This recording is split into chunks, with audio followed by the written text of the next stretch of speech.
Damn, boy.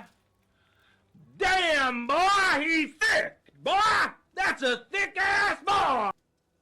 What's going on, Flask Daddies? It's your boy Belton, back with another video. I have no idea if that was too loud, but we're going to make some thick-ass Flasks today.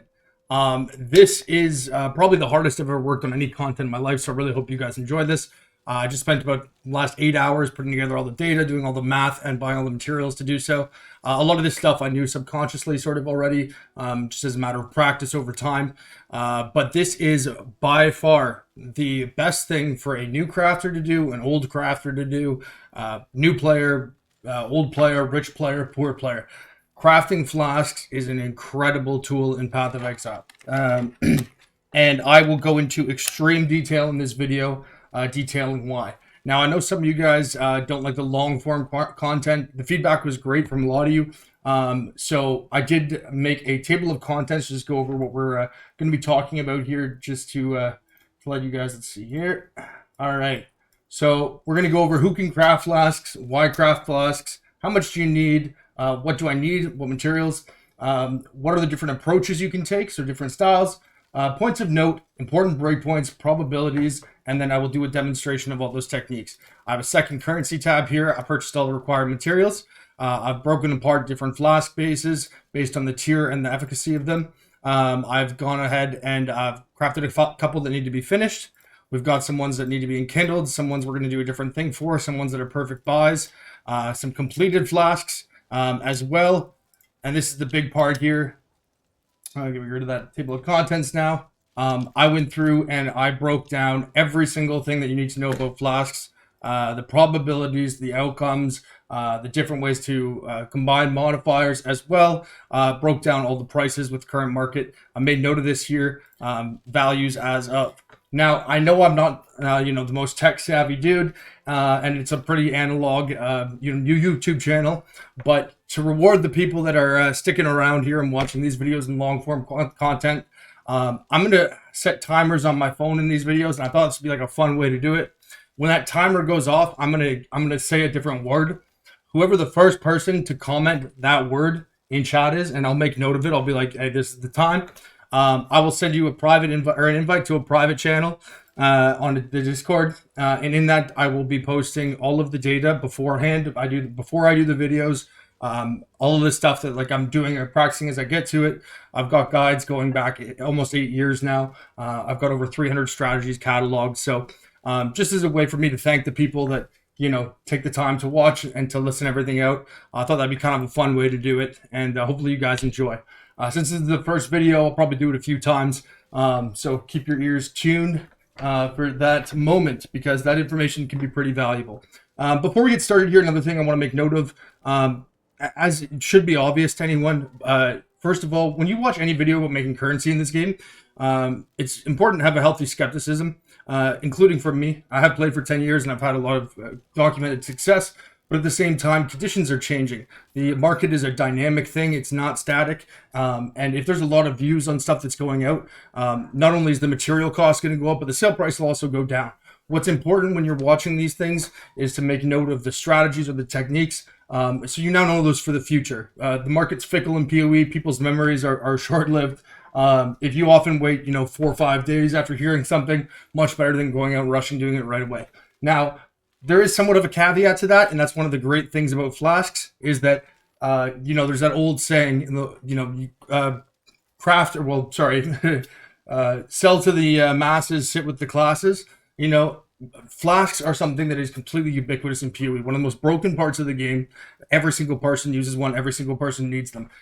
From the beginning, the first thing you do in Act 1 typically is go and get that Quicksilver flask, and from there on, you scale them up. Once you get a Mage Blood, that's kind of the pinnacle of it, and those flasks can go for multiple divines. I've had people kind of question this when I've written guides about it before. So I did a demonstration back when I had my Twitch where I made 200 divines in a single day selling flasks, and that was profit, pure profit. So don't dismiss this as just being, something, whatever. You can scale this very well, and you can start doing this. Again, the second you get into Act 1, you can start looking at flasks. So I'm going to go over all that in this video. I hope you guys find it helpful, because, again, this is something I've been doing for a long time and I've put quite a bit of effort in. So let's get started here. What did I say on the table of contents here? So that's why you should craft flasks. All right, so how much can you make selling flasks? As I said, you can start that off pretty much, the second you get to Act 1. And you can really scale this through your whole leveling experience. Like most crafts in Path of Exile, you do want to do this with consideration for the economy at the time. For example, in the first 2 days of the league, there's not really much sense in crafting a flask for a Mage Blood user, because even if someone does have one, it's not going to be a large enough market that you're going to get that money back. But as you scale later into the league, 70% of people, I would say, if you were to talk to them right now and you ask them what their financial goals are within the game, they're going to say, "Oh, I want to make enough money to get a Mage Blood," right? And with that kind of pressure and that kind of a demand for something, if you're spending 350 divines on a belt, of course you're going to want to have the best things that go with that, right? Which are the flasks. And that's the impetus for this. And this is what kind of, as soon as Mage Blood was introduced, I thought, okay, well, here's an opportunity. And it has been so incredibly lucrative. And in terms of the feedback I've got from most people over time, it is one of the things that has made them the most successful. Now, this is not something that you're going to just, pump out 1,000 sales, in a first day. This is something that you should craft. I recommend doing it in batches and kind of set and forget it, right? This isn't something like, crafting a cluster jewel where you need to be constantly, monitoring the market, making sure you've got the best price point, whatever. You're going to craft these pretty much en masse. You leave them in a tab, and then at different times of the day, there's going to be different demand, different supply, whatever. Just set it and forget it. I can guarantee you these will sell, right? Don't, I'm sure a bunch of you will go out and do this right away after this video. Don't feel like you need to, crawl your way down to the lowest common denominator. It's not necessary. So I recommend getting a tab or even your Flask tab, setting prices on things, and then just leaving them. Okay, there's that first timer. All right, the first person to comment Flask Daddy in chat, you'll be getting that first invite to that private Discord channel. Let me set another timer here. All right.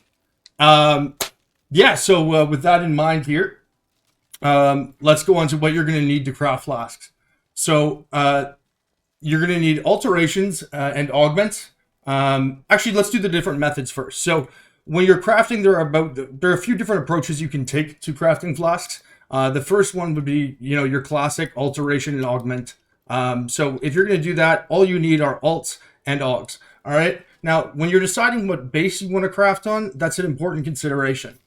So I broke them down into this. This is not a universal objective thing, but in my pretty deep experience with these are the flasks that are the best ones in terms of base type for you to focus on. And when I say that, I mean, pretty much not every build, but a large portion of builds can benefit from these. And so I would consider these to be the tier 1 flasks. That would be granite, amethyst, jade. I apologize here. I'll make this sale and then turn off the put on D&D.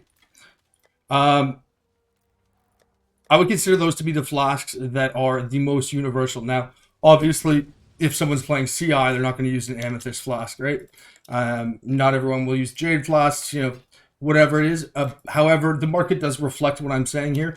And you will note when I get to that portion of the video that, there we go, D&D's on. So when I get to that portion of the video, guys, what I'm saying here will be reflected by data. Now, obviously, these are build dependent. Flasks are very subjective, like everything in PoE.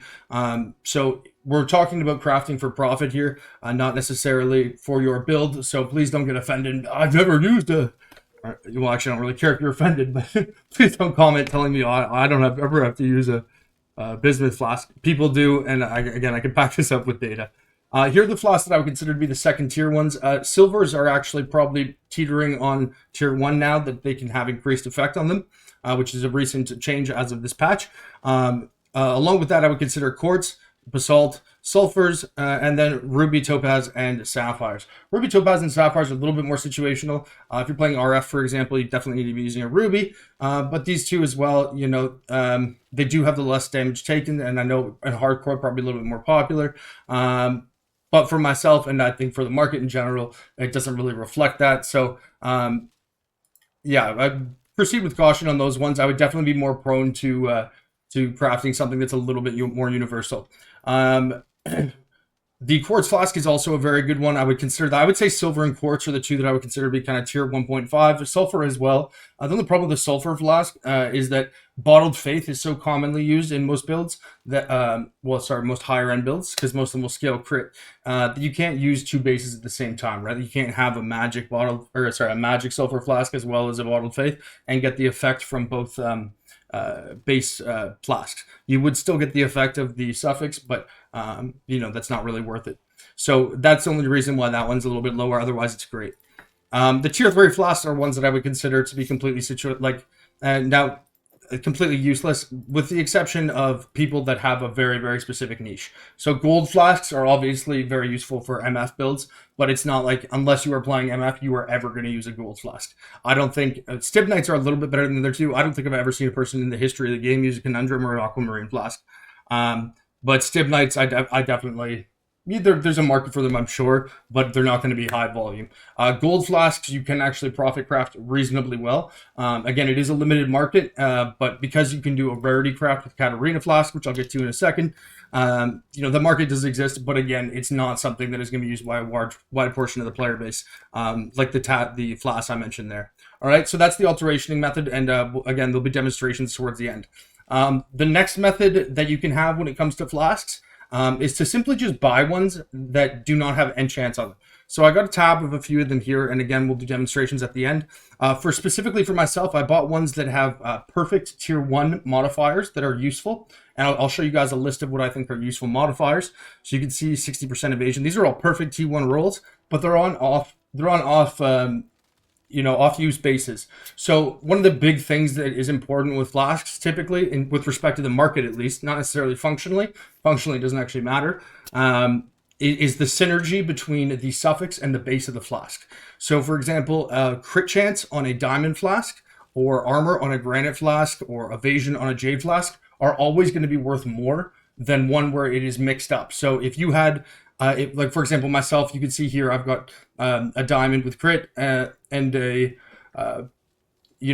quicksilver with move speed, right? If I were to put the move speed suffix on the diamond and the crit chance suffix on the quicksilver, it would have the exact same effect on my character, no functional difference, but the value of these flasks would go from, the two of these together are worth just under 6 divines. It would go to probably 300 chaos. And so it's a huge, huge difference. But that being said, people still do buy them because, again, flasks are incredibly subjective to character use. So because of that, if somebody, if I'm a discerning Mageblood user, for example, and I'm looking for a Mageblood flask, if I know I can spend a divine and a half to get the same effect as, paying 6 divines, and I know for sure that I'm always going to have these 2 flasks equipped, of course, I'll go and take that option. So these ones do sell, but obviously they have a lower price point. So this option here, this approach, as I'm saying, is where you just go out and you buy one. You don't have to exclusively do ones that are targeted to Mageblood. That is a large focus I'll have because that is where the biggest profitability is. In terms of absolute return, in terms of margin, you can actually get them from lower end flasks. But again, when we get to rolling them, I'll explain that. So you can see here, all of these ones are ones that have increased effect with a tier 1 suffix. So the approach here would be just to buy these basically, and then you're going to be enchanting them to make them far more valuable. And I'll go over the margins on that in a bit. All right, so the third approach that you're going to have with these is to buy ones that have a tier 1 modifier, but they have a shitty prefix. And what you're going to want to do on these ones, for example, we see here a Bismuth flask. As I mentioned, that synergy is incredibly important with flasks when it comes to how the market values them. And so if you're to look at something like, let's take a look at, I didn't even prep this ahead of time. Let's take a look here what a diamond flask with 55 crit chance looks like. 3-4 divines, right? Actually, we don't even need that in Kindle on there. Let's take a look at 2.5 to 3 divines, okay? So that's for the increased effect with the increased crit chance. Now, let's take a look at this if we don't have the increased crit, the increased effect. 150 chaos, right? So you still have that perfect suffix, but you've got a bad prefix, right?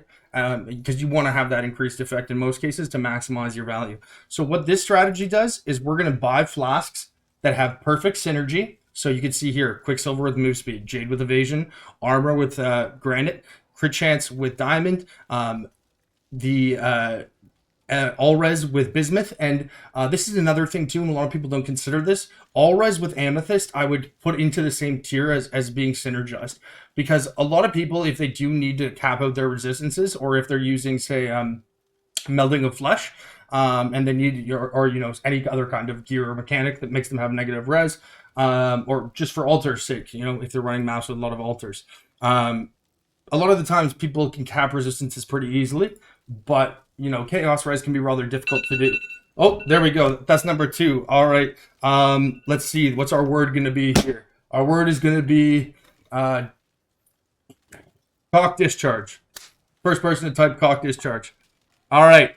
We'll get invited to that private Discord. All right. So now we talk about the amethyst. With amethyst flasks, if you have that all res suffix, a lot of the time, especially if you're playing a life build, you can get that increased. That the all res that you're going to need is going to be covered by the suffix by itself, but you're still going to have the lack of chaos res in a lot of cases. And so unless you're doing something extreme like melding of flesh, the all res on the amethyst is often completely sufficient for anyone that needs to or wants to cap out the LE weakness cap, or again lots of altars or melting of flesh, whatever. An amethyst with the all res will often do the trick. Plus, since chaos res is so much harder to come by than your elemental resistances, this is actually one of the most valuable flasks in the game. So take a look at that, and definitely keep your eyes peeled. In terms of talking about the most value for anyone that's just interested in that off the bat, it would be boom, boom, boom, and boom. Those 4 for sure, and this would be a little bit lower actually. But the crit on the diamond and the all res on both amethyst and the bismuth are for sure the best ones. So yeah, that's style number 3, guys. We're gonna buy these ones, and then you're gonna try to annul them, right? So you want to. Sorry, I didn't even go over the tech. What you're gonna do is buy that perfect suffix. You're gonna use an annulment orb, hoping to get rid of the prefix, and then just augmenting to try and get the increased effect. The odds of that, by the way, I will go over in a little bit. I've got tons of data on this. I do know what it is off the top of my head. It's 1 in 7.4. But I'll go over how to calculate when and when not to do that shortly. All right, so here are ones, by the way, where while I was analyzing the market here, just looking up prices, checking out flasks, I noticed that there were perfect flasks for sale that just simply had not been enkindled.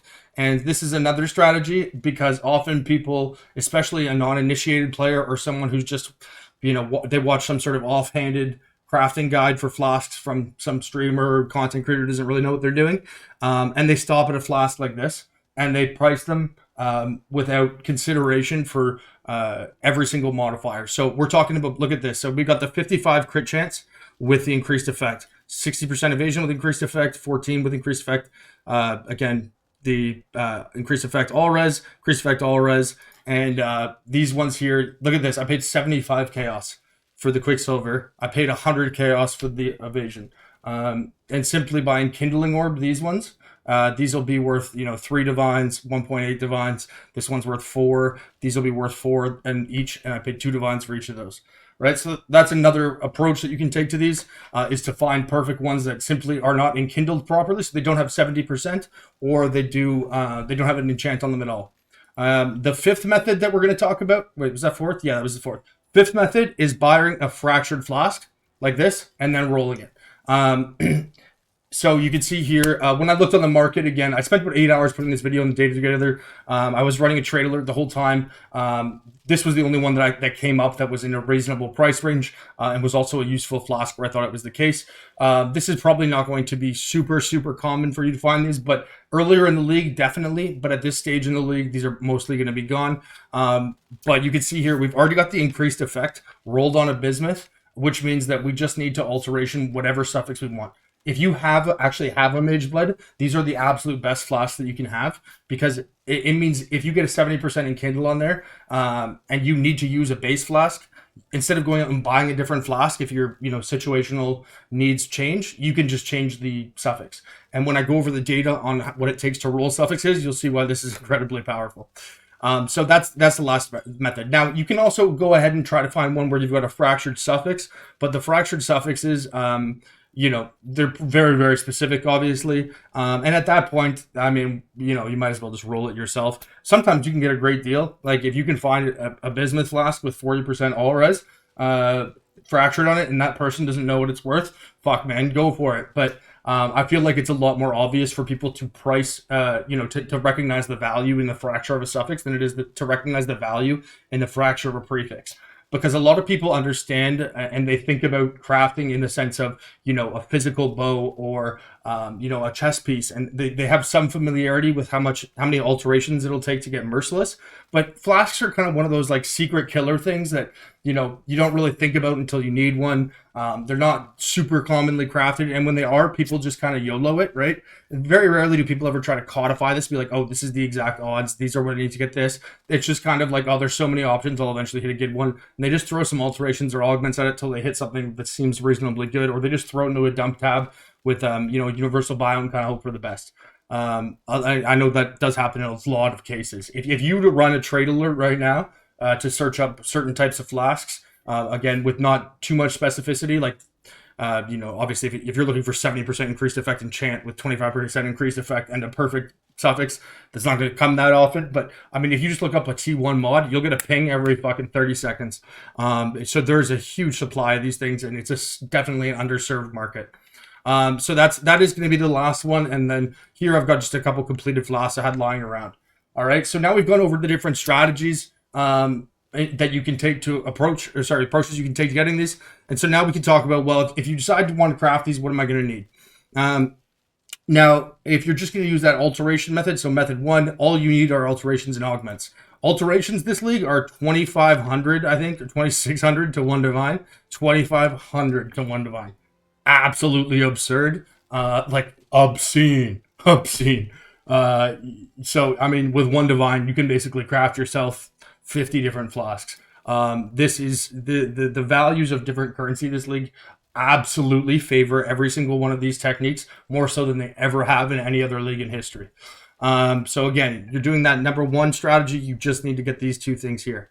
Obviously you might need to use a transmute if if it's normal. Also, if you do get a base like a sapphire, for example, where it has a very commonly used unique, and naturally that's not going to be a very likely thing to happen, but you know, Taste of Hate, for example, is a unique sapphire flask. So instead of using transmute in that situation there, yeah, you can go ahead and use a chance orb. That's why I included them, but they're not something that's going to be super commonly used throughout the process, just, you know, to cover all the bases here. Next thing you're going to need for strategy, so numbers, that was for strategy number 1. Strategy number 2, as we mentioned, that's just going to be using an enchant. Now you can use Instilling Orbs too, guys, and I will talk about this when we go into the actual the details of it. So like when I go through each step by step and demonstrate, I can tell you when and when not to. However, Instilling Orbs have value early in the league, and they have diminishing value as the league progresses. In terms of how the market represents them, as well as the flasks they're typically used on. Now, there is actually a use case for them that is going up and up, because with the inclusion of every new unique flask, people have a less and less reason to use Mage Blood. So the fact, you know, they added Oriats and Progenesis or whatever, and you know, you've got Bottled Faith and Taste of Hate and all that. Not to mention, you know, you've got your word loop users and people that are forced using a rare belt. You know, there is a market for flasks that are not targeted to Mage Blood, but again, by and large, the Enkindling Orb and Chance are going to be worth far more. Also, with Instilling Orbs, you can also just go and craft them on a lot of the time, right? You can just come here to your bench and you can pay for them. So because of that, there really isn't, the market doesn't really value the enchant given by an Instilling Orb. Because you can basically force it, and even if you're not, they're typically so cheap that there's not too much value. Now, what people don't really understand is Enkindling Orbs, Enkindling Orb odds, and how much value an Enkindling Orb can have. And it, you know, when we go through the demonstrations and the math, I can actually codify this for you. But it can literally add multiple divines of value to an item simply by having an Enkindling Orb on it. So if we're going to do strategy number 2, which was the Enkindling strategy here, as I mentioned, where we just got these great, the perfectly T1 flasks, they just don't have an enchant. All you need for that is an Enkindling Orb. And then strategy number 3, which was the annul and augment one. You guessed it. What you need for those is annulment orbs and augments. As well, sir, I should mention each one of these things too. When you're alterating and stuff, you're going to want to grab enkindles as well. And obviously for the annul and augment method, since we're going to be going for those perfect T1 suffixes with increased effect, naturally, if you hit it, you're going to want to get an enkindle for too. Do you need to front load a bunch of enkindles? Because it's not guaranteed that you hit it right. There's no reason to buy, 30 augments and 30 annuls, and then come to find out you didn't actually hit one. So buying a divine worth of enkindles might have been a waste. You might want to wait till after to find out what your enkindling needs are. That being said, it's obviously, if you do create one, you're eventually going to need them. These are one of the most undervalued currencies for what they provide functionally, in my belief, in the entire game. What it actually provides to your characters is absolutely obscene, and the value add that they can have on a dollar basis. Not dollar, sorry. This is not, I do not RMT. People sometimes clown on me when I say dollar. If I say dollar, I mean divine. But on a per, on a per use base in terms of what they can add value wise for their cost, incredible. And relatively calculable too. All right, so then again for the perfect buys as well, we've been over that one. All you need for these are enkindles. That's all you need at all. And then if we're using the fractured method, all you need for those bad guys is augments and alterations, but a lot of augments specifically, and of course enkindles once you get one. Completed flasks, naturally, you need nothing for because they're completed. Okay, so we've gone over that. Let me pull up the table of contents here and make sure I didn't miss anything. Oh yes, points of note and important breakpoints and probabilities. Okay, so points of note. One of the things you can do as well, and another strategy I forgot sort of to mention, is using the flasks provided by Katarina. The mods rather. So if you kill Katarina, which is from Betrayal, the boss, she'll drop flasks that have a veiled suffix that'll give you certain flask modifiers. I just sort of assume that people kind of know that's where these come from, but lo and behold, every time I'm in global chat, there's like 60% of people asking someone to craft this, didn't know where to get them from. But you can see here that we have these crafted mods, right? So we've got rarity of items found during flask effect, reduce mana cost of skills, avoid stun, life regen, and damage taken from hits is leached. Now, all of these are completely unique to Katarina, with the exception of avoiding stun. Stun avoidance is not, you can actually roll that on flasks, but every other one of these, the only source of getting them is from unveiling them with a Katarina flask. In terms of things that you could do early on in the league, there is nothing, zero that you can do that will add more long-term value to your account through the course of that league, or to your character, than unveiling these flasks. A lot of people are hesitant to do so because, they're 50 chaos and on the first couple of days. They're about 20 chaos now, maybe. And they don't want to spend the 50 chaos to unveil a flask. First of all, you can sell the unique flask base back after unveiling it. You probably lose 20C in the process or so. But you can go on to TFT, which I don't personally use anymore. The TFT does have a market for this. You can go on my Discord. You can go into global channels, trade channels, and you can sell these crafts. People will pay you 5, 10 chaos. This is like day 2 or 3 of the league. People will pay you 5 or 10 chaos to put this enchant on a flask for them. This craft on a flask for them. And it costs 6 baubles. All right. And why that's incredibly sick is because baubles, and a lot of people ignore this too, baubles can be purchased from vendors in town, and any town, for 8 blacksmith's whetstones. And one of the things that you can do early league, I'm not going to talk too much about early league because it's not situational right now, but in the early league, you can buy blacksmith's whetstones for like 100 to 1 chaos. Then you go to the vendor in town, and that'll give you 12.5 baubles. And then you go and look on the market, and baubles are like 3 to 1 chaos. And it's like, wait, did I just make 400% by converting a currency to vendor? Yes, I did. And you can go ahead and do that, or just sell them outright. Or you can go craft a flask, which costs 6 baubles. And again, as I mentioned, whetstones 50 to 100 to 1 most times. You're talking about like 1C at most worth of baubles, or you can just buy the baubles outright, depending on what the market cost is. But especially early on in leagues, baubles are a little bit rarer and they have a higher value because people want, obviously, quality to their flasks. And since they don't have Mage Bloods, the quality gives them increased duration. So again, focusing on the early league here, specifically with what I'm saying. As you get into the later league, just go ahead and buy the baubles outright. They're cheap. I think they're like 500 to a divine right now. So no difficulty in getting those. But yes, so again, these will cost about 1 chaos each to put the craft on. People will pay you 5 to 10 C to do it. And as well, what's great about these is that they can be combined into Mage Blood Flasks on a flask that takes like 10 alterations to roll, and it only requires item level 20. And one of the important things to note about this, guys, is that if you're targeting Mage Blood users, increased effect, which also comes with the reduced duration, right? It's a hybrid mod like that. But increased effect is a static value. So the tier 1 alchemists here, you can see the reduced duration is what changes. Tier 2 reduced duration. Where's one with tier 3 reduced duration? So it's 38 to 33, 23 to 27, and 28 to 32, right? So that value changing has no impact on Mage Blood whatsoever, because obviously your flasks are universally applied at all times. So the reduced duration literally has no bearing, so you can just completely ignore it. The increased effect does not change. The value does not scale at all. It is always 25%.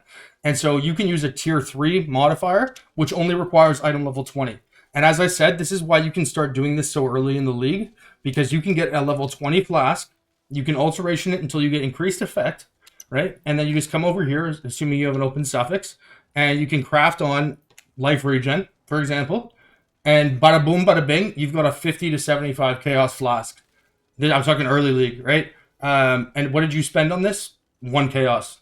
Literally. 1 chaos, maybe 10 alterations. 2 chaos, let's say. And you're talking 35, 41 margins. Now, as you get later in the league, for myself, obviously, personally, I don't bother with these smaller crafts anymore. But if you are someone who is just kind of starting out, or if you've got low levels of currency, by all means, go ahead and you can craft this stuff on there.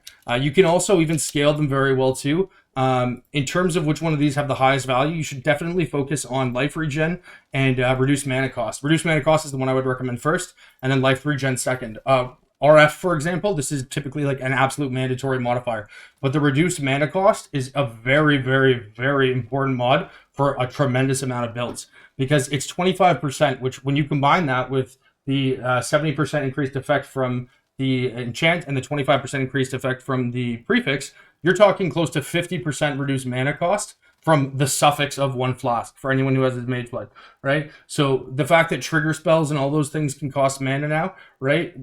Certain builds are absolutely reliant on this. So it has incredible value, and it's something that will scale into the late game. So you can actually do flasks that'll sell for multiple divines that have a crafted mod on them, and that seems absolutely obscene, but it is actually the case. And I think I have one here. Yeah, here we go. So this one, this is a perfect example. We've got the increased effect. You go ahead and put the 25% reduced mana, and you get the 70% increased effect. This is no longer just like a little, kind of lower tier craft here. People will pay over a divine for these. The market might not reflect that at all times, but as I said, with flasks, because they're so cheap to produce, when you do them in mass quantities, you don't need to be sitting there trying to stifling the things that at a certain point, someone will pay a divine for this. In fact, when I was AFK earlier, someone messaged me for a divine. I took all my flasks out of the tabs with buyouts because I wanted to present them for the video.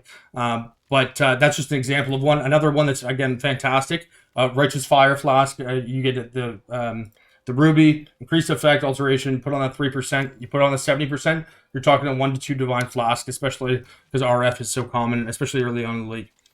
So that's an important thing to note, guys. Do not underestimate the value of the Katarina unveils. I know so many people that are either too lazy or they don't know where it comes from. You get the Flask Cinder Swallow Urn, and then you go and look for one that has an unveiled suffix. You take it to June, unveil it. He'll give you 3 options. Pick one that you don't have.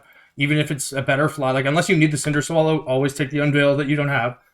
You can get the other one in the future, and I guarantee you'll make money on it. Another great one too, the rarity of items found. This, when I was talking about gold flasks earlier, this is the situation when you would use this craft. As you can see though, it has a very wide range of 20 to 30. That means it's a 1 in 11 to hit that. So do consider that, right? Because especially early on in the league, 11 times 6, 66. 66 baubles could cost you like 20 chaos. So, you know, you want to be careful with that, especially with the reduced mana too. Again, it has a range of 6, so take that into consideration. The chance to avoid stun, this is one that I just would not use at all anymore. Previously, the chance to reduce stun, I believe it was 38%. It used to max out on Flasks naturally as a suffix. So this was an amazing modifier, right? Because it gave you almost stun immunity, and it was better than what could naturally roll. However, they recently changed that so that stun, reduced stun effect that naturally rolls as a suffix is 55% as a max roll instead of 50. And why that's important, and this is an incredibly important breakpoint to remember, guys, is that if there's ever a situation where you want to get 100% avoidance of something, you need to have at least 52%. Okay, so and this is assuming that you have increased effect as a prefix and a 70% increased effect in Kindle. So if you want to get, for example, here you see we've got reduced effective curses. If you want to have 100% reduced effect, you need to have at least 52%. If you want to have 100% chance to avoid stun, you need at least 52%. Same thing for every other, reduced effect or chance to avoid. 52% is the breakpoint you need to remember. Now, for some reason, and it doesn't make any sense, and again, function often doesn't in this game, with respect to the market at least, even though you only need 52%, curse effect, for example, goes all the way up to 65%, and it will be worth like 5 times as much. Because people tend to want to just get a perfect flask, especially when they're going for Mage Blood, even if it doesn't make a goddamn difference. And it doesn't in most cases. Now, it's not to say that they can never make a difference, because obviously not everyone that uses increased effect is going to be using a Mage Blood. And that's an important thing to note as well when you're crafting these flasks. As I said, with respect to the Mage Blood, the tier of the increased effect does not matter at all, because the flask is permanently applied. However, I have sold flasks before. So, for example, this one right here, you can see that this has tier 3 Abdicarians, right, as the prefix. The tier 1, I had a tier 3 for sale and a tier 1 prefix, and the tier 1 sold for 2 divines more. And I messaged the guy and I asked him, and he said he doesn't use Mage Blood, but he boss kills, right? And so he wants as much burst damage as he can, which is why he has the increased effect. But obviously the duration is important in that situation. And, I hadn't really considered that prior to, because I just sort of universally assumed that people using the double increased effect would be for that. So don't discount necessarily the difference between a tier 1 and a tier 3 in terms of selling them, right? Now, in terms of crafting them, like, don't ever skip over a tier 3 increased effect because you want to get a tier 1. Like, treat them as they're equal, but on the sale side, so not on the crafting side, but on the sales side, especially if you have multiple versions of it, don't necessarily just price them the same, because there are people that will pay a premium for that tier 1 for the lower reduced effect impact. As well, another thing to consider is that, increased effect of flasks is also a thing, right? So here, for example, flasks applied do have 5% increased effect. It's also in the mastery there.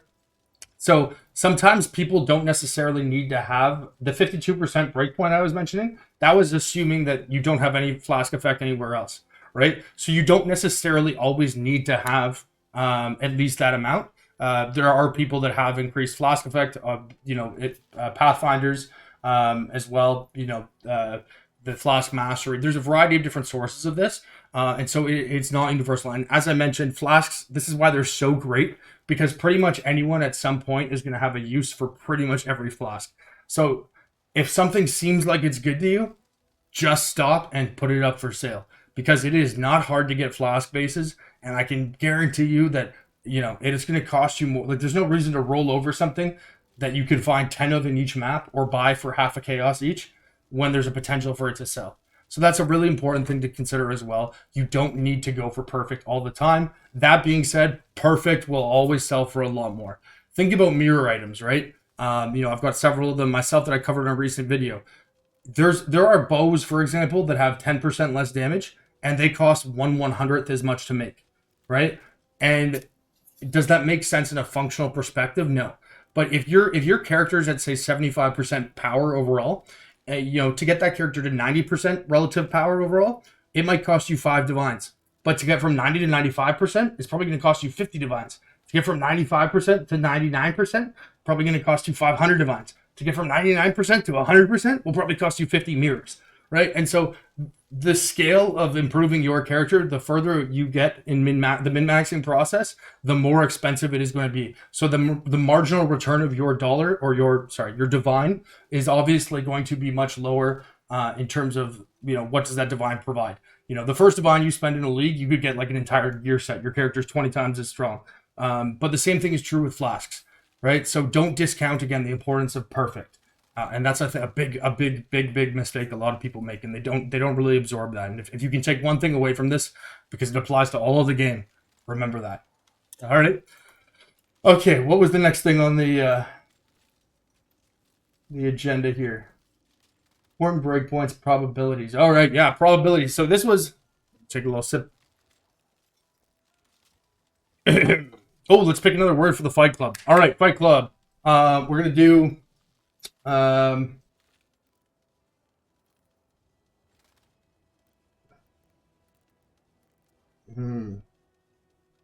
Hateforge. First person to type Hateforge. Get an invite to that channel. The first thing that I've been posting in this channel, by the way, is a copy of this data. I know some of you will just take screenshots or whatever. That's fine. Obviously, it's expected. But as I have this data here, I actually have hundreds and hundreds of these. I wasn't being hyperbolic. I mentioned this in my last video. I actually have a catalog of over 300 different strategies that I've done over the 10 years I've played this game. I meant to follow up on this too from last night's video, guys. The crafting one I did, you can see here, we sold one of those wands for 30 divines, 11 divines there, and we got a message to buy the shield at 250 divines. Unfortunately, I was AFK, but just proof of concept thing there. So getting back to the data now here, guys, and this is what took me the bulk of the time. But I know people always want to know specifics, so get my face out of the way here, the little dirty mug. And we'll go through this, all right? So what we have here in terms of the data presentation, I went through and I picked out all the suffixes that have the highest amount of value in terms of how the market takes them. Now, these are 60%, and this is only talking about the tier 1s, but the modifiers in general you can apply to different levels. For suffixes, we're talking about armor percent, evasion, all resistance, move speed. Move speed should have an asterisk to it. Do not bother with move speed on anything but a Quicksilver. All right, if you get tier 1 move speed on anything but a Quicksilver, it's pretty much worthless. The reason for this is that there is a divination card that gives tier 1 move speed on a Quicksilver, and it's like 20 chaos. Pretty much everyone is going to either use that or they'll just buy one of them because they're so cheap. In fact, just to come back to this here, you see the perfect here, the annul and augments. You see how there's so many Quicksilvers? It's because people turned in cards, right? And they augmented and they didn't get the mod they wanted. These were 20 chaos each. All right. Now we're going at the price. We got 50 to 100C, 100C, 50C, 95C, 100C. Each one of these, they were as cheap as 8 chaos when I first bought them, upwards of 20, right? But move speed is always pretty much going to be desired on a Quicksilver. So even though I consider it a tier 1 modifier, because a lot of people do want to use it, it is pretty much exclusive to Quicksilver in terms of where its value lies. So another thing to consider as a tier 1 modifier, suffix-wise, we got attack speed and cast speed. I just wrote them as attack or cast speed there, but they are separate mods. T1 crit chance, especially if it's on a diamond. Reduced effective curses, and then these last two are less so, but they're definitely in there now. Chance to avoid being shocked, and this is one that a lot of people avoid. But because of Storm Shroud, this leak, if you were to use, you can see here, modifiers for chance to avoid being shocked apply to all elemental ailments, right? Now, people will use that on cluster jewels, or sorry, abyssal jewels like this, right? 50% chance to avoid shock, and that'll apply to all resistances, to all ailments. But if you have a Mage Blood, or even if not, if you have this suffix on your flask, it does the same thing. And if you have increased effect, as I said, you can get that 52% breakpoint. You can actually get complete elemental ailment immunity just from one flask.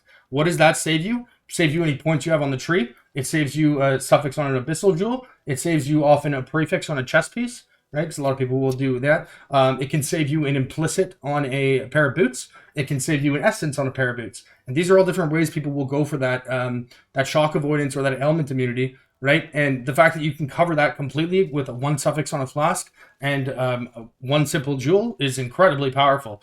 And people are catching on to that, but not a lot. And a lot of the people I've been selling these flasks to recently have been coming for this mod specifically.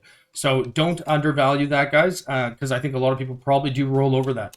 But it's super, super, super strong. All right, and the other one would be chance to avoid being stunned. As I mentioned, this is also a Katarina Flask mod. However, when you have the 51 to 55% chance here, as I mentioned, that 52% breakpoint is required to hit 100%. I'll show you this here. So 70% on the enchant with an enkindle, 25% increased effect, 52 times 1.95, and we can see there 101. So that'll give you that avoidance. Whereas again, just 51 times 1.95. Path of Exile never rounds up, so it would only give you 99% chance to avoid. Obviously, functionally, that's going to be perfectly fine for most builds, but, you know, people, again, always pay for that premium. So these are the mods that I would consider stopping on. I don't really think I would stop on anything else, unless I was crafting for myself. But in terms of crafting these for profit, these are going to be your bread and butter here, guys. So the next thing marked down here is the item level minimum requirement in order to roll tier 1. So for armor and evasion and for curse effect, it's item level 84. So if you want to get tier 1, the flask needs to be at least item level 84. For all res, it's 81. For attack speed, cast speed, crit chance, and avoid being stunned, it is... Oh, that's... Sorry, not avoid... Oh, avoid being stunned is actually item level 80. Looks like I had a little clerical error there. But yes, sorry, for crit chance, attack speed, and cast speed, it's item level 82. For move speed, it's item level 85. Move speed tier 1 is the only modifier that requires above level 84. And as I mentioned, you pretty much always are going to want that only on a Quicksilver. And there's also a divination card that gives it's only like a 2-card set and super cheap. So you don't really ever need to have a flask above item level 84. In fact, it's detrimental for you to do so because it's a very, very small detriment. So if you've got a bunch of item level 85 flasks and you don't have any 84s, don't worry about it. We're talking about a couple of alterations difference. But if you have a choice between the two and you're not rolling a Quicksilver, favor the 84. And then with the prefixes, again, as I mentioned, increased effect only requires item level 20. And then the only other prefix that really has any other value in my mind, obviously Surgeons can be good for some builds with the crit, but for the most part, the market will value Flagellants, which is the 3 charges every time you're hit by an enemy, and that requires item level 80. We're mostly, again, going to be focusing, especially at this phase in the league, we're going to be focusing on Mage Blood Flask, because that's where we're going to get the most return on our investment. However, that by all means, if you see this mod, definitely stop, because it is actually the rarest prefix you can get. All right. Increased effect, it is 3 times less likely to show up. The 3 charges per enemy hit, it is 3 times rarer than any other mod. So keep that in mind. Because it does have a lot of value in terms of builds that need to use it. Now, again, don't ever roll over increased effect trying to find that, but at the same time, don't definitely stop if you see it. Oh shoot. Okay, and now so we've gone over what the tier 1 mods are now. So the next thing that I marked down here, guys, is the amount of alterations and augments that you're going to need to hit if you are using a tier 1 mod at that item level. So by that I mean if you have an item level 85 flask, right, and you are looking for anyone, so you're just alterationing, right? So you're just trying to profit craft, and so you're stopping anytime you see one of these T1 suffixes. If your flask is item level 85, it's only going to take you 10 alterations on average to see one of these tier 1s. If it's 84, that means you can't roll move speed, so move speed is no longer in the equation, right? That means it's going to take you 11 on average, and the reason why that number goes up is because there's less mods for you to roll, right? So there's less outs. If it's item level 82, it's going to take you 15 alterations on average, because if it's item level 82, you can't hit armor or evasion or curse or move speed. If it's item level 81, it's going to take you 52 alterations on average, because now you can't roll crit chance, attack speed, or cast speed.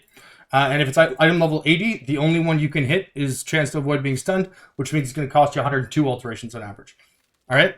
So now we're going to go over if you have if you want to get the tier 1 modifier suffix on a base, but on a specific base type, and you are using the highest necessary level, right? So if you are, for example, rolling Granite Flask and you want to get armor on it, the highest necessary level would be item level 84, right? So there's no point to roll 85 because it's going to cost you more alterations, right? And that is reflected right here. So we can see armor requires 84, which will take 91 alterations on average on an item level 84 base. But on an item level 85 base, it's going to take you 92 alterations.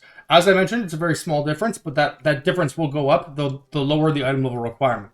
So evasion's the same as armor. If you want to get that on an item level, if you're rolling it on an item level 84 base, 91 alts. All res, if you want to roll that on an item level 81 base, it's going to take you 103 alterations on average. And when I say alterations, this is also assuming that you're using an augment every time there's an empty suffix. I should make note of that too.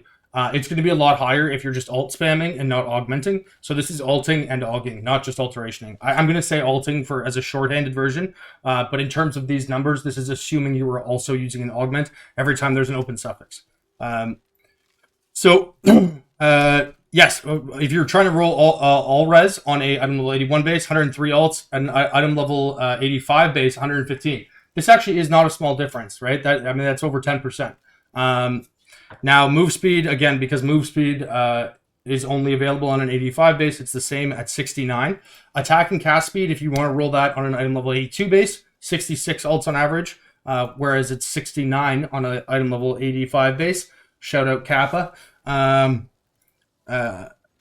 Now, crit chance, if you want to get crit chance on a item level 81 base, it's going to be 110 versus 115.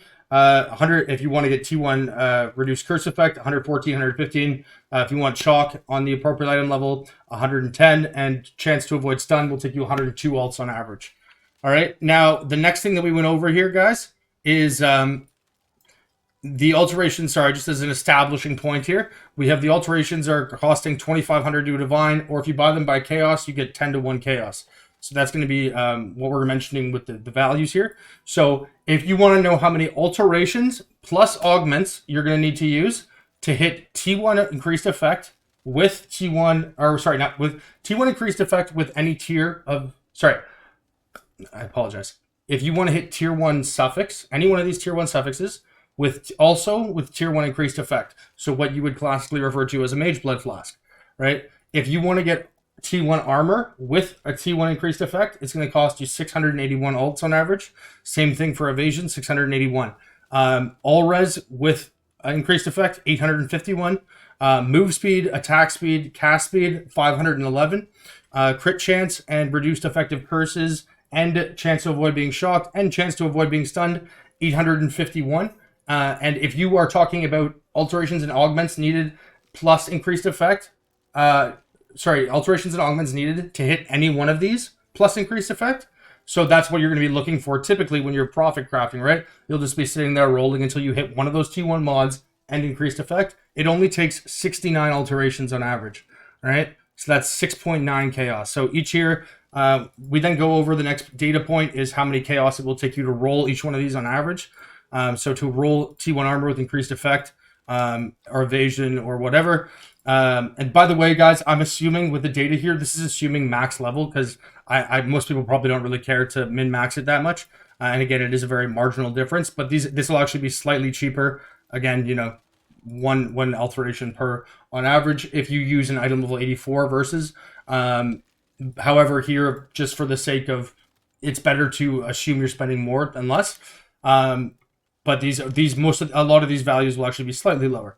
But if you're trying to get, increased effect plus armor, evasion, whatever, you can see the values here. It's very cheap. We're talking about 68 to 85 chaos on average. However, again, if you're profit crafting, you're going to be stopping pretty much every time you get any combination of one of those suffixes with increased effect, and to get that only costs 6.9 chaos on average. Now, the last data set point for the alteration method is how much will it cost on average to roll a perfect flask.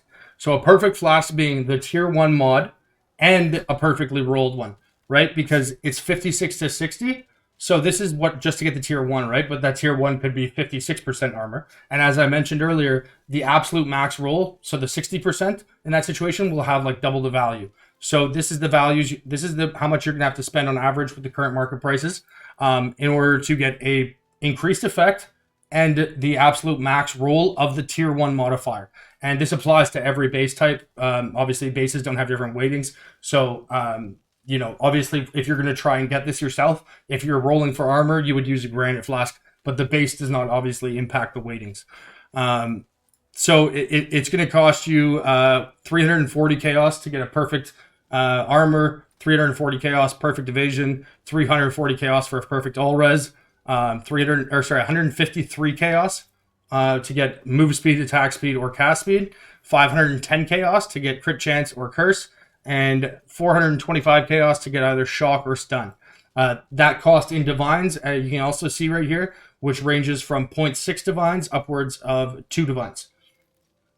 Now, why is that relevant? Because that means, well, if we know, and we're going to go to our next data point, that's how, if we know those costs, we then look, okay, well, what does a perfectly rolled flask with synergy cost, right? So when I say synergy, again, it's a granite with armor, a jade with evasion, move speed on a quicksilver, etc. So a perfect mage blood flask with synergy is 4 divines. If it is a 4 divines for a jade, or sorry, 4 divines. I got rid of the. This is a diamond flask is 4 divines. A jade flask is 2.8 divines. A granite flask is granite flask with armor, 4 divines. A amethyst flask with all res, 4 divines.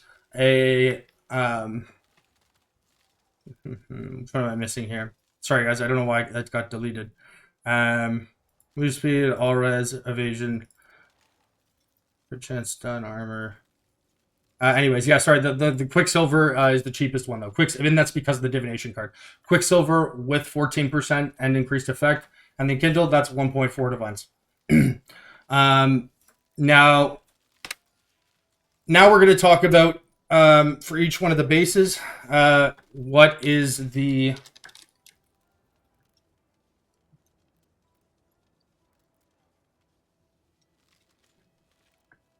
Jade, this is a diamond. Oh, sorry, the bismuth was the one I was forgetting there. Jade, diamond, granite, bismuth, quicksilver, and amethyst. Sorry about that, guys. I must have, when I was reorienting the spreadsheet here, I must have forgot to copy those titles. Anyways, the next thing we're going to go over is how much it's going to cost you for the annulment and augment method. Right, so what's important to note here is that the weighting for increased effect is 3,000 out of 22,200, which means it's 1 in 7.4 augments will hit it. The way I best like to think about this when I'm determining whether or not it's worth it to buy one of those flasks is that you will need 10 flasks on average. So if you buy a flask that has, let's say, 55% crit chance and a prefix, if you want to figure out how many it's going to take you on average, it will be 10 of those flasks. Because if you were to annul 10 of them, 5 of them will keep their suffix, right? Which is what we want, which means that we get to augment 5 times. However, of those 5 augments, 2.5 of those on average would be able to be annulled again and still maintain that crit chance. And again, it's a 1 in 7.4. So 2.5 plus 5 is 7.5. So the easiest way to see whether or not this is worthwhile without even considering this data set is that if you go look on the market and you see, let's say, a diamond flask with 55% crit chance and it's got, you know, reduced duration, and you just multiply that number by 10. And if that number is less than what the perfect one costs, you know it's a net profit. And if it's more and substantially more, you know to buy it. for example, I got a Quicksilver that had, or not, sorry, it wasn't a Quicksilver. I got a Jade Flask that had 60% evasion, but it had a shitty prefix, and it was I think 29 chaos. Okay, so I do 29 times 10. 29 times 10 is 290. That means that it's going to cost me, if I buy that base over and over, 290C, which is 1.12 divines. However, the sale price for a perfect Jade is 2.8 divines. That means that it's definitely worth it for me to buy that flask and try it, even if I can't buy 10 of them, because it is a net positive outcome, right? It's one that where it's heavily weighted to our favor. Now, so that's what I talk about here when we talk about the weighting of increased effect. Again, 1 in 7.4 technically. Now here was the price for the basic. The next thing I went over for is if you want to buy one of these flasks, so diamond, jade, granite, bismuth, quicksilver, amethyst. These are the ones that I referred to as the tier 1 flasks, if you recall at the beginning of the video. This is the price to get one that has a perfect suffix that matches. So with the diamond, to get one where you have and the prefix does not match. Or so the prefix is not increased effect. So a diamond with perfectly rolled 55% crit chance was 100 chaos. The jades were 90, granites were 90, bismuths were 150, quicksilvers were only 20, as I mentioned, because of that card, and amethysts were 90. So the average cost to augment and annul it, again, you can see here is 740, 666, 666, 1110, 148, and 666.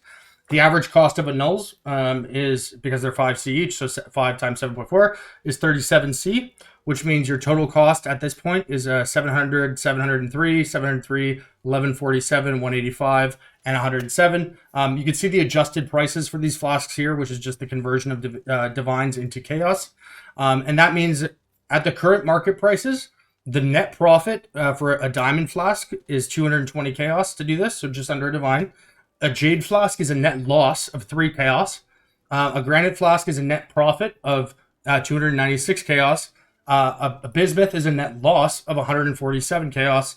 Quicksilvers are a net profit of 164, and amethysts are a net profit of 296. Now, obviously, there's variance, but this is the data, what the data supports. So, you know, if you were to make these decisions informed by, obviously, if you do this once, you know, it does not have a 100% failure rate because you fail at one time. All of this is assuming that you were doing it over time. And if there's anything you can craft in this game where it's a very low risk venture, and you know these data points are important because you can do so many of them, it's definitely flasks. Now, the only thing that we haven't talked about is Enkindling Orb weightings. So the weightings for Enkindling Orbs are as follows. Increased effect is 250 out of a 650 weighting. That means that it is by far the most likely type of enchant that can show up. And I'm sure this is probably reflected in anyone that's used a lot of them. You'll notice that it shows up a lot more often than increased duration and flash charges gained and all that. So that means it's 42% of the time you're going to get increased effect. Now, the range on it is 60 to 70, which means there's 11 options. So that means that it's going to take you 42.3 roll, or sorry, it's a 38% of the time you're going to get increased effect, and then it's 42, and then you times that by 11, which means it's 42 averaging kindles to hit 70%. And that's very important because of a lot of our strategies that we discussed earlier really just involve using Enkindling Orbs, right? If you're buying a perfect flask that's not enkindled, that's all you need to know, right? If you're buying ones where you're just enkindling a double perfect roll, that's all you need to know, right? So just do that math. You need to find out the price of the enkindles, and then you know that it's going to take you 42 on average to hit 70%. So right now, if you're buying them on the market, they're going to cost you 1 chaos each. So like if you just go to the trade site and you were to look it up, you can buy them from 1C. Now, if you're selling for them, which means if somebody is coming to your hideout to buy your chaos with their enkindles, it actually is more expensive. Now, the reason for that is because you can't really get them in great quantities if you're going out to buy them on the market, whereas you can if you're buying them. And because people that are in the know understand the value of enkindles, they're willing to pay for them. But if you want to have somebody come to your hideout, it's about 6 to 5. So that means I'm paying 6 chaos for 5 enkindles, or it's 1.2 chaos each. So the average price of enkindles is going to be 50 chaos roughly. if you're paying the more expensive price of 1.2 chaos per, it's going to cost you roughly 50 chaos to get 70% increased effect. So again, if you're doing something where you buy, you can see here, Abdessarian's Diamond Flask of Incision with a perfect roll. All I need to do is put the 70% Enkindle on this, and as we established, that's worth 4 divines. And as we also established, it costs 50 chaos to do so. That means that I know for sure I'm going to profit here because 50 chaos is 0.2 divines. I paid, as you can see, I put a little note there, 1.9 paid, which means my total cost will be 2.1 divines, and I can sell it for 4. Now, the amount of time that this takes is also important because each one of these strategies takes an increasing level of time. Alterationing Flasks is going to have a much higher margin, but your net profit will be less because, you might craft 100 flasks, right? But it's probably going to take you 3 or 4 hours. Whereas you can do something like this, where you buy a perfect flask for 1.9 divines and you spend 45 seconds putting 70% on it. And in those 45 seconds, even though I'm only making, 85% margin of profit, my absolute gain is 1.9 divines, right? So in 1 minute, I'm making 1.9 divines. If I do that for once every minute for an hour, I'm making 120 divines an hour. Whereas if you spend an hour rolling alterations, you might make, 600% return, but you're probably only going to be making 20 divines. So these are important elements to consider. And as I mentioned at the beginning of this video, this is why you can scale these up really easily, right? So you can start at any kind of budget and you can go higher as well. So that was the last thing that we had to factor in to whether or not the all augmenting and annulling method is worth it to complete. And so our final values are at current market prices, you will make 180 chaos on average to buy a diamond and do this. You'll lose 45 chaos on a jade. You'll make 250 chaos or just over a divine with a granite. You'll lose 190 chaos on a bismuth. You'll make 120 chaos, 122. So it was exactly half a divine with a quicksilver, and you will make just over a divine with a amethyst. Then final notes here, guys. So I already mentioned 100% avoidance.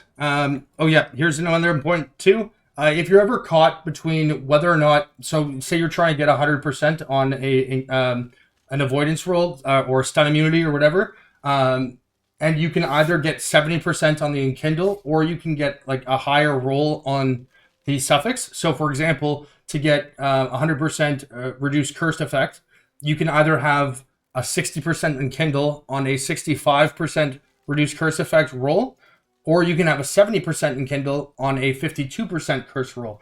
You should always favor the Enkindle because the Enkindle also, the increased effect from the Enkindling Orb will also apply to the base value of the flask, right? So if I had reduced curse effect on a granite flask, for example, which is what I'm actually using, the 70% also applies to the 3000 armor.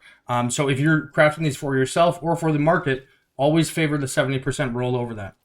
As I mentioned with Kata, you should, when you're unveiling flasks with June, prioritize reduced mana and life regen.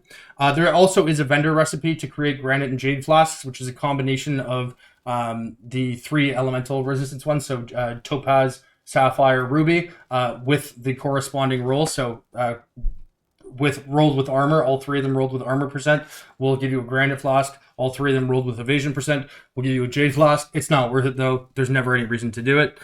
There's also a recipe for creating Enkindling Orbs. I'll show you that right now. You take 4 Instilling Orbs, then you take 1 Scour, and then you need to get a trigger gem.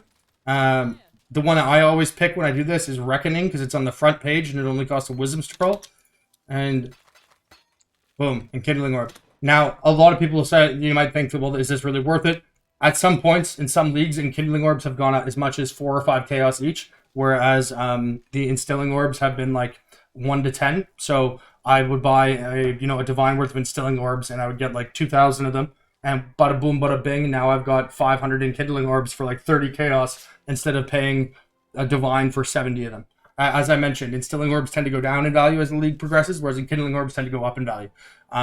I wouldn't do this individually for a single Enkindling Orb, but if you do this in bulk, you get 1 stack of Scours, you get 120 of these, and you can buy those gems in 10 seconds. You've made 30 of them, right? And as the Enkindling Orbs get more expensive, this can definitely be worthwhile, especially if you're having difficulty having people respond. Again, market will always favor mod synergy. Yes, oh yes, and be wary of Flask base types that have a very commonly used unique, right? So again, that's the only reason why Sulfur Flasks are tier 2 in my mind, is because a lot of people on the higher end will use Bottled Faith and they can't double up the effects of them. So we have now gone over pretty much everything you guys need to know in terms of data and theory. So now, again, I can see that this video is already over an hour long, so I'll just do a couple of these quickly. I'll do one of each base type here, just to show you how that works, and we'll end the video at that. Just gonna make sure some of these look like they're already actually rolled, so I'm just making sure I get ones that. Again, Quicksilvers, I'm not going to bother rolling a Quicksilver. Not worthwhile. IMO.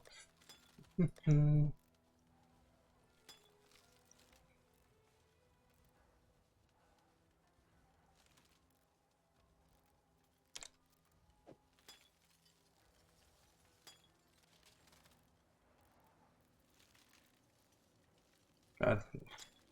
Hard for me to find bases.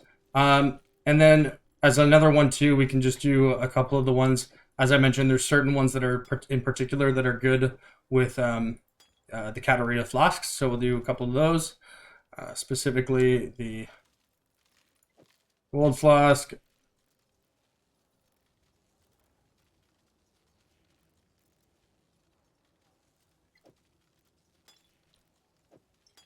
All right.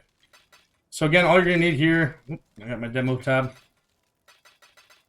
Alterations and augments, literally nothing else.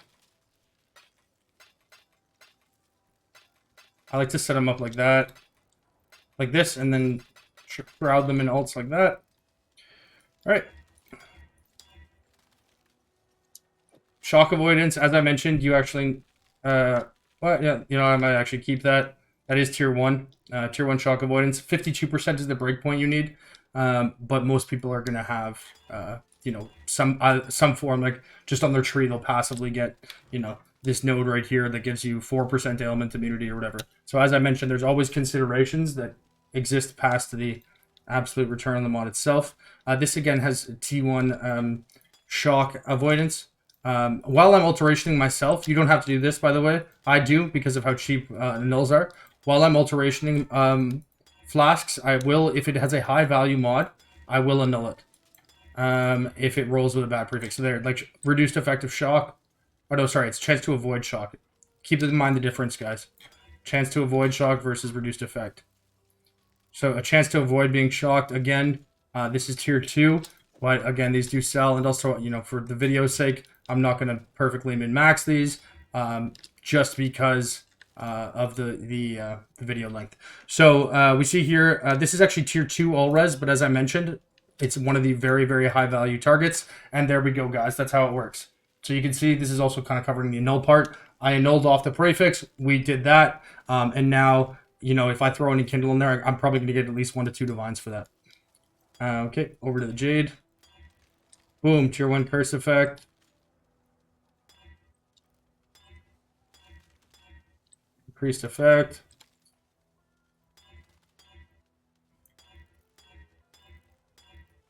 Actually, crit. We'll roll the diamond flask because these are higher value. I think you guys I strongly suspect you guys understand, you know, how to alteration and augment. Ooh, 60% armor.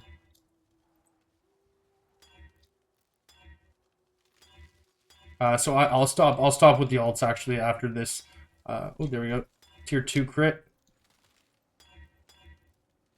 Tier 1 stun avoidance.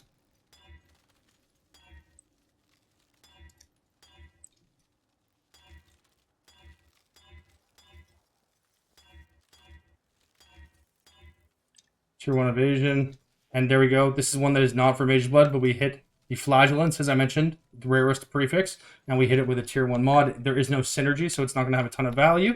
Oh, look at that. I know I said I would never stop on this roll, but because, again, for the video's sake, we did just get perfectly rolled tier 1 move speed with increased effect on the Jade Flask there. So these are ones that we can... TBF means it means crafted to be finished.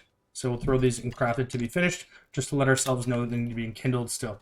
Okay, so the next thing we'll do here, as I mentioned, this is going to be very brief, because it's very quick. What we're going to take here are the ones where we're using Katarina mods, specifically Gold Flask, and you should not do this. I'm just doing it for the sake of the video length. Don't annul these. It's very common to roll it without. But there we go. So you get increased. Eventually, you're going to get increased effect, reduced duration. So you take that, you throw on your life regen, and we can go ahead and look here. Increased effect, life regen, Ruby Flask, 50 chaos, guys. All right, 50 chaos. And what does that take? It's a 1 in 7 on the prefix, and then it's 1 chaos worth of. So it's a 2 chaos flask to craft, and it sells for 50 chaos. You then come over and you throw your enkindles on here. Like even if it's just increased effect, it doesn't really matter. There we go, 60 chaos, 150 chaos, 1 divine.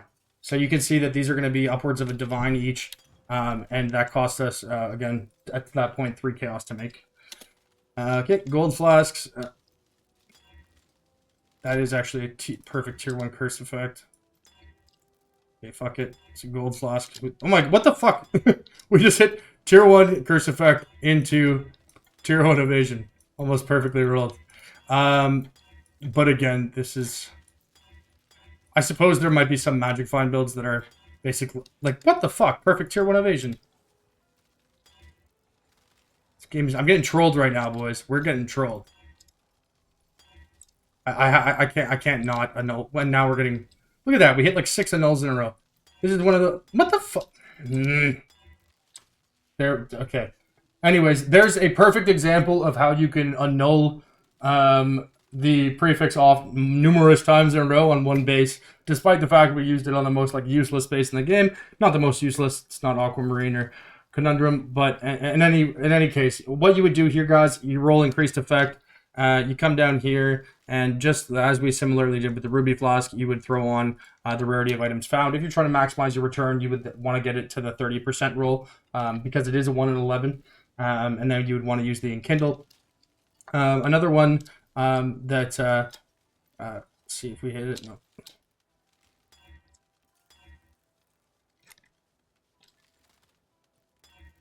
Okay. Another one here. Any flask that doesn't have a synergy is a good flask to do crafted mods on. Specifically, as I mentioned, the reduced mana cost of skills is a really high value one. And when I say like a flask base that doesn't have a suffix that has anything to do with it. So a quartz flask, for example, it gives phasing and has suppression, but there's no suffix that does either of those things. So you can't have a synergized one. So that means these are flasks that typically people are going to look for to get something like life regen or stun avoidance or reduced mana cost, because there's no alternative for them to, there's no like ideal mod for that item. So let's get back over to our Enkindle page here. For the Enkindles, I'm just going to do this on a couple of items. I really think theoretically you guys understand what's going on in practice here. In fact, okay, these are... okay, we'll do it on one item. 1, 2, 3, 4, 5, 6, 7.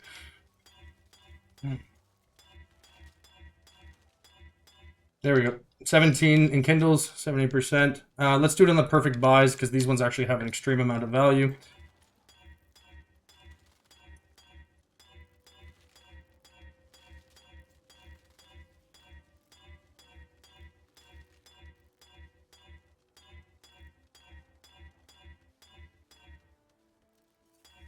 %69% versus 70% can sometimes be the difference of like literally a divine, sometimes 2 divines.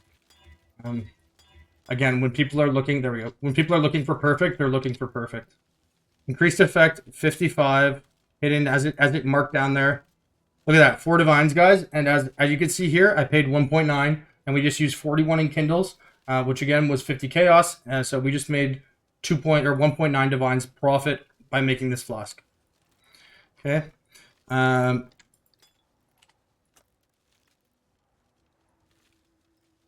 going to undercut here because I suspect a bunch of you guys are going to start doing this.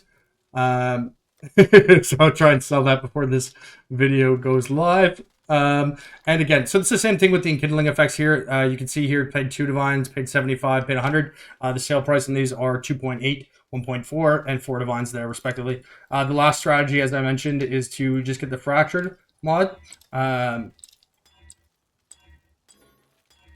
there we go. It's not matching, but as I mentioned, one of the benefits of using a fractured flask is that if you have a mage blood, you can change it based on what your needs are in that moment. So there we go, perfectly rolled.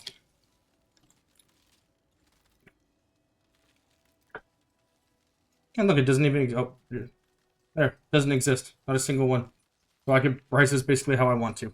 Anyways, that covers how you implement each one of those strategies. So again, the strategies were just a brief overview. The alteration and alteration augment, pretty classic. Number 2 is to find bases that are well rolled and just to enkindle them. Number 3 is to buy a base that has a perfect suffix, and then you just try to annul off the prefix and augment on the increased effect or flagellants. Then there's the method where we go for ones that are already have increased effect and they have a perfectly rolled one. And we're just going to be rolling Enkindling Orbs on those because people don't value the Enkindles. And the last strategy is to buy fractured flasks, typically with increased effect, but you can also look for ones that have the suffixes rolled out as well. And I guess another method too that I didn't really mention, although I did just cover it, is to use the Katarina mods and the bench crafts. So as you can see here with the 3% life regen, or on that quartz flask, where did I put that? Right here with the reduced mana cost. In fact, this is probably one that we should demonstrate as well, just to show what the value is of these. So we'll roll 70% on this one. I actually didn't price check this earlier. So this will be a surprise for me as well. But as you're aware, because we just did this together, it took us like 6 alterations and we spent, I think, 30 baubles. That was, I think, about 12 or 13 Kindles. I wasn't actually counting in my head there. You can see one is posted for, oh, no, that's 24%. So, yeah, upwards, they got half a divine, 4 divines. This one's been posted 3 days ago. I suspect it's probably someone who's just AFK or isn't selling it. But we can see it's probably, I could probably guarantee you I can get at least a divine for this. So our total cost on that one would have been about 5-6C. And then the Enkindle, so about 56 chaos, 0.2 divine, sell it for divine, 500% profit. So that's how you do that one as well. So that is kind of like an unmentioned 5th strategy. And there we go, guys. So that is how you craft flasks. I realize this video now is 1 hour and 21 minutes long. I just thought it was really good. One of the biggest things that people come and thank me for in terms of content is the flask guides I've written. And one of the most common things I hear people saying is like, man, I made a Mage Blood worth of fucking flask sales in the past 2 days. Or past 2 weeks, sorry, and passively. Again, this isn't something you should pump out and expect, like, don't change your sale prices and undercut each other on the way to the bottom. Set them and forget them, boys. The flasks are, they're universally needed. People are going to be crafting for these, or people are always going to be buying them. And again, market conditions change, especially on the weekends, because I know I'm posting this on a Saturday night. On weekends, there are more casual players playing, like people that don't play during the week. And because of that, there's often a lot of opportunities to buy things for cheap, because people either need the money because they only play for 2 days, they don't know what it's worth because they're very casual, etc. And also the player numbers tend to go up on weekends, right? So more supply. Because of that, things are often cheaper on weekends. If you're going to get doing with this, you probably are going to find some good ones to buy for the Instilling Method. But at the same time, again, once the weekday comes around, you're going to have the people that are playing more hardcore who are available. So again, put all this data together here. I hope you find this useful, guys. I cannot stress to you how valuable this is. And just as a reminder, as I got the banner up top there, it talks about the hideouthandbook.com. There is also a post about this. It was written, I think, 2 leagues ago, so it might be a little out of date. This is obviously all current information. I make lots and lots of money off of this, guys. In fact, the last thing I wanted to show you here was this was a couple leagues ago. Someone challenged me to see how much money I could make in a day. And you see here 118 exalts. This is obviously before they made the change. This is 118 exalts of profit in 1 day selling flasks.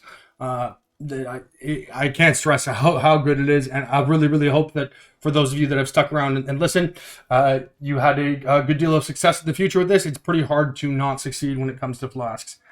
With respect to the data that is in there, remember, we got the Fight Club, because you all know what the first rule is. And so we'll take one more person in this now. Remember the game I mentioned at the beginning of the video. The word is going to be mini feed. And because I'm looking at Streamlabs and that word just came in my head. So first person to comment mini feed will also get an invite to this channel. You can see here I've got this spreadsheet linked. As well, I do also have some content that I will make exclusive to that channel on an ongoing basis. Things like people ask me about the early league all the time. Well, here is my macro strategy on appreciating assets, investments, and probability-based positions, and how to approach early league. That'll be in that channel too. My ambition is, this is just like a thank you from me for the people that stick around and actually watch through these videos. A lot of the questions I get are actually things I do talk about in them. Not that that's super annoying, but it's a little frustrating when you spend the time to produce the content and people just don't bother to listen and then ask you questions that you've already covered. I realize I can put timestamps. I will figure out how to do that soon. I just thought that, maybe you guys would want to get this here and strike while the iron's hot. Super appreciative of the growth of this channel. I was really, I don't want to say depressed, but I was really bummed out for a while with the whole Twitch thing. I put a lot of effort and hours into that and years of work. And to see the reception that I've had here, it's been really great. I feel like I'm misunderstood a lot of the time, and my passion and excitement for things can come across as aggression or arrogance. If you were to know me in person, I think you know that's not the case. But I've had a difficult time with presenting content, getting blocked from different. I've been suspended from Reddit and TikTok, Twitch, and stuff like that. Mostly by people trolling and reporting me on the Twitch side of things, but. Anyways, just to see that this has been well received and have such positive feedback from you guys has been really it's been really meaningful to me. I know it's a video game, but I think everyone likes to feel appreciated. So thank you very much, guys, and I hope this stuff is great and helpful for you. And I'm gonna keep it up. So happy hunting, Exiles. Flask Daddy out. Damn, boy. Damn, boy, he's thick. Boy, that's a thick-ass boy. For all my thick boys.